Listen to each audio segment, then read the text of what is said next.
Assalamualaikum Ustadz. Saya 5 bersaudara. Kakak terbesar laki-laki sedang mengalami depresi. Bagaimana saya menghadapi masalah ini? Semoga ada pencerahannya. Begini Bu, ya. Tak semua persoalan itu diselesaikan oleh Ustadz.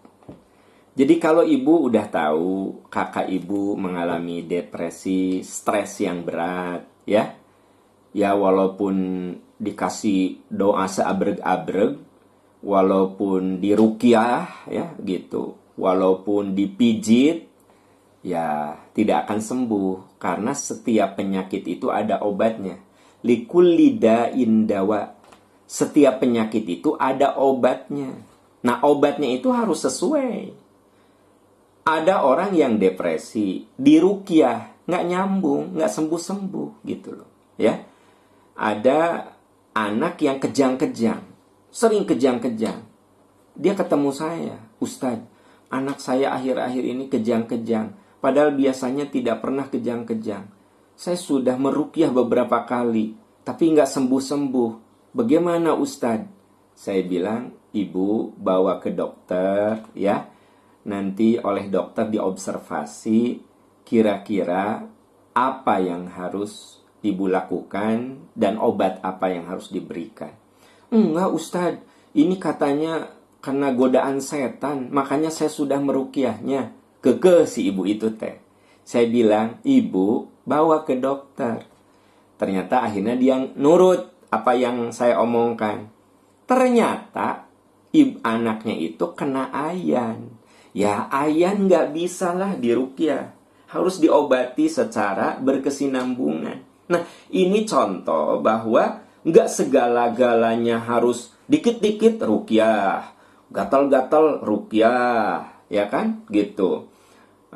Kakak Anda depresi ruqyah, jadi seolah ruqyah itu obat segala hal.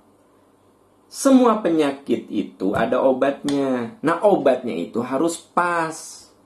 Anak kejang-kejang kok diruqyah, udah jelas. Ternyata setelah diteliti apa oleh dokter? Ayan. Udah jelas, ya. Kakak Anda teh depresi, ya bawa ke psikolog. Bahkan boleh jadi nanti psikolog akan menyarankan ke psikiater, kan gitu. Nah jadi saran saya adalah jangan segala sesuatu itu ruqyah gitu kan. Memang benar ruqyah itu obat. Tapi Anda tahu nggak, ruqyah itu bukan pertama, terakhir itu ruqyah. Ya, ada orang yang sering sakit kejang-kejang, dibawa ke dokter, diperiksa, nggak masalah. Secara fisik dia bagus, secara psikis dia bagus, baru ruqyah. Ada orang yang selalu sakit kepala, periksa, totally periksa, ya, secara medis. Ternyata secara medis dia baik-baik saja, sehat-sehat saja. Baru ruqyah, ya kan? Jangan-jangan itu merupakan kelakuan ahli sihir. Karena yang namanya sihir itu ada kan? Makanya kita disuruh berlindung kepada Allah dari kejahatan tukang sihir. Berarti kan sihir itu ada, ya nggak? Min syarrin naffatsati fil uqad dalam surat Al-Falaq. Aku berlindung kepada Engkau ya Allah dari kejahatan wanita-wanita tukang sihir yang meniup-niup buhul. Di ayat itu disebut wanita-wanita tukang sihir. Karena zaman dulu kebanyakan profesi sihir itu oleh wanita. Nah ini isyarat sihir itu ada. Nah ruqyah, obat agar kita terselamatkan dari sihir yang jahat. Baru ruqyah.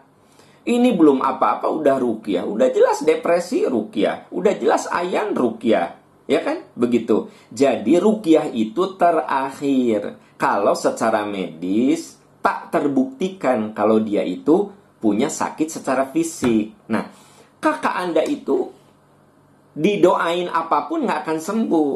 Diruqyah oleh siapapun gak akan sembuh. Dipijit oleh siapapun gak akan sembuh. Kakak Anda harus dibawa ke psikolog. Bahkan dari psikolog boleh jadi ke psikiater. Ya, itu saran saya. Jadi saya juga tidak bisa memberikan arahan kecuali bawa ke psikolog atau Dari psikolog nanti direkomendasikan ke psikiater. Kalau memang dia harus dapat obat, ya oleh psikiater ditanganinya. Tapi untuk sementara psikolog dulu, supaya beliau dengan ahlinya itu, dengan keahliannya bisa mendeteksi ini apa nih gitu. Jangan lupa, fas'alu ahla dzikri in kuntum la ta'lamun. Tanya orang yang berpengetahuan kalau kamu tidak tahu. Ya. Itu tugas kita, tanya yang berpengetahuan kalau kamu tidak tahu. Nah, tugas kita adalah konsul. Itu saran saya, ya. Wallahu a'lam bishawab.